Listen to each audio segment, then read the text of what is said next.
Hi, welcome back to another episode of AORUS All Stars. This is a series where we follow our gear into the hands of different gamers and creators around the world and see how they're using our stuff. Today is a very special episode because we get to meet the man behind one of YouTube's biggest tech channels, Linus from Linus Tech Tips. Now, Linus has millions of subscribers, he has made thousands of videos, and many of those videos have included AORUS gear. But today, we're going to do something a little different. We're going to go behind the scenes and give him a chance to talk about his background and his story, what got him into making videos in the first place. Answer some questions that he gets all the time but doesn't get a chance to talk about in his main channel. So without further ado, I give you today's AORUS All-Star, Linus of Linus Tech Tips. My name's Linus Sebastian. I've been a YouTuber for 11 years now, and I was born and raised in Vancouver, Canada. Really, the thing that got me into technology was a love of gaming. So the first time we ever upgraded our family computer was solely so that I could upgrade from playing Dino Park Tycoon to playing TIE Fighter with my Top Gun joystick. And pretty much everything from that point on was driven by a love of games and gaming. I had no way of knowing that my career was going to take this kind of a trajectory. I mean, when I was a kid, I wanted to be a cop or a teacher. And I love talking about how my poor guidance counselors in high school had no freaking chance, right? Because I graduated in 2004.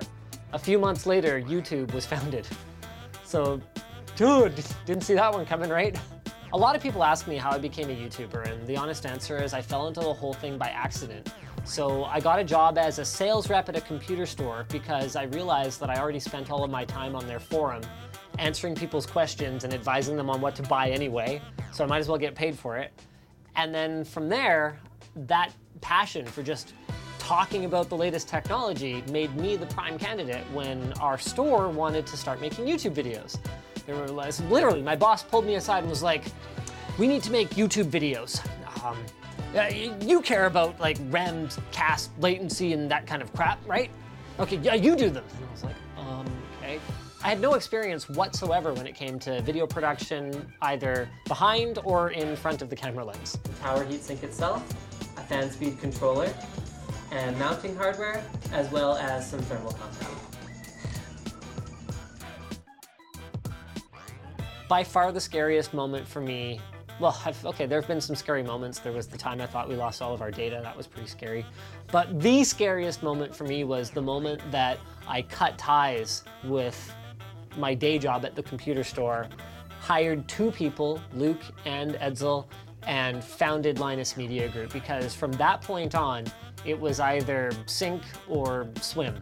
And if I sank, then I had to come crawling back to the computer industry having failed. Whereas if I succeeded, then the sky was the limit. By far the thing I'm most proud of today is the team that I've built here. I mean, you can look at any accomplishment that might be attributed to me personally, like how many subscribers we have, or how many views we get, or you know, the amazing studio that we produce our work out of, or whatever it is. And if you think that that was me, then you've completely lost track of how a company actually gets anything done, because there's 20 people working here now, and none of those things happen. Literally, none of them happen without every single one of those people contributing every day. So that's far and away the thing that I'm most proud of, is my amazing team. They're world class, and I say that without any reservations whatsoever. But don't get too you know, don't get too big for your britches over there though, Colton. Got him. So we've got 3 channels. There's Linus Tech Tips, which used to be like unboxings and reviews, and now has shifted towards more like reviews and projects and deeper explainers into technology. Then we've got Tech Quickie, which is supposed to be like explain like I'm 5, some kind of technological term or product. And then we've got Tech Linked, which is a thrice-a-week summary of the day's tech news. People always ask me, what's your favorite video you ever made? And honestly, it's always really hard for me to answer, because we've made like 5,000 videos. I think for me, the most exciting one was probably 7 Gamers 1 CPU.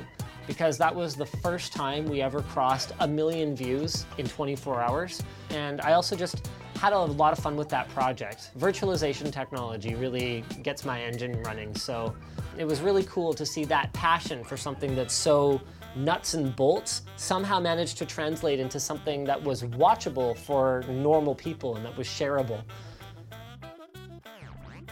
So the rig I've got in front of me is my daily driver for work, and I'm really lucky because I have a pretty sick work machine, considering the fact that all the video editing actually happens downstairs with our video editors. But it's got a Core i7 6-core processor, it's got 64 gigs of RAM because why not, I guess. It's got a 1 terabyte SSD boot drive, GTX 1080.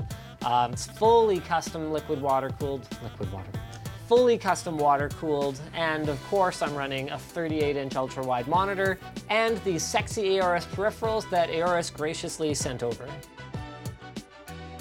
You know, if you think about it, it's passion that makes the computer industry what it is. This mouse is a perfect example. There's no functional reason to put RGB lighting on a mouse or to make it stylish, because if you're using a mouse correctly, like you can make the argument, oh, well, the light turns red when you die or something like that.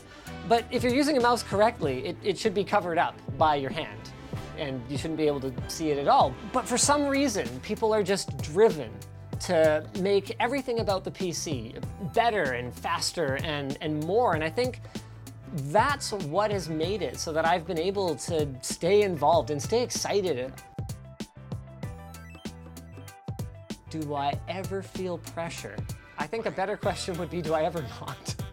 I mean, we've got 20 people working here. We've got an audience of nearly 7 million people, depending on how you want to count it, worldwide, that are tuning into us every day. Yeah, there's definitely some pressure. I mean, whether it's pressure to not get something wrong or pressure to, you know, keep people engaged and entertained. And I mean, I think a lot of people think that being a YouTuber is an easy job. You just turn on a camera and then you just start talking at it. And I think they don't realize how hard it is to keep pushing the limits every day. We do daily content. We take it really seriously that every day the video needs to be better in some way than the one that came the day before it.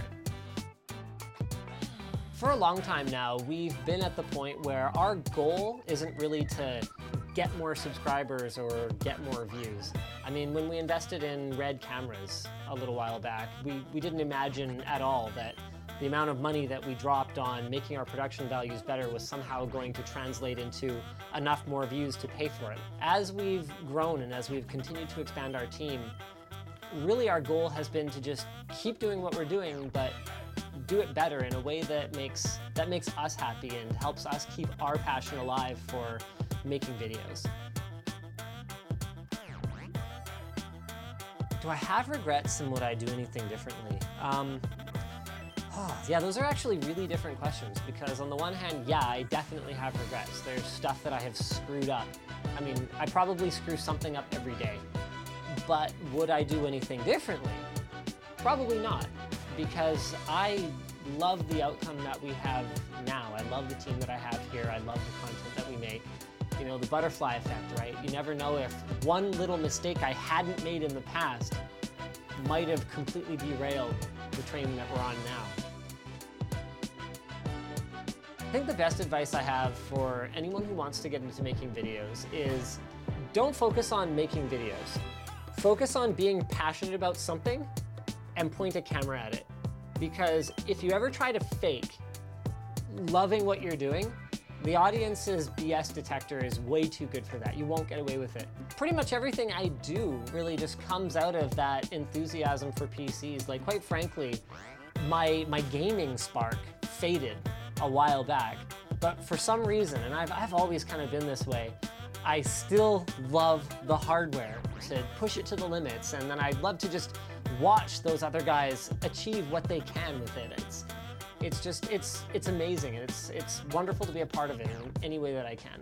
Really, what I want people to get out of our videos is kind of unique, because we know that we're not the deepest technical analysis of the hardware, And at the same time, we're not necessarily the best source for, optimizing every particular setting of whether it's League of Legends or CSGO or whatever the case may be for the best, competitive experience. But what we are is excitement. We want to be the spark.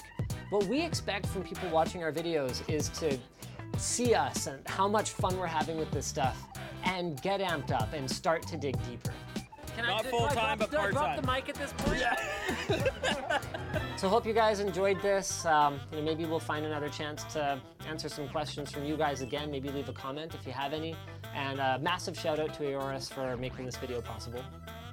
I just want to say many, many thanks to Linus and his whole team for being a part of this episode. If you're a fan of Linus's, I hope you enjoyed it, maybe learned something new, and if you've never heard of Linus before, that's fine. We'll put a link to his channel down below. If you like this video, of course, hit like. If you want to see more, hit subscribe. For our next episode, we're moving further from the world of gaming and into the world of music.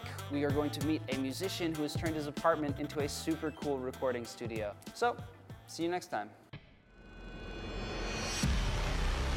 AORUS.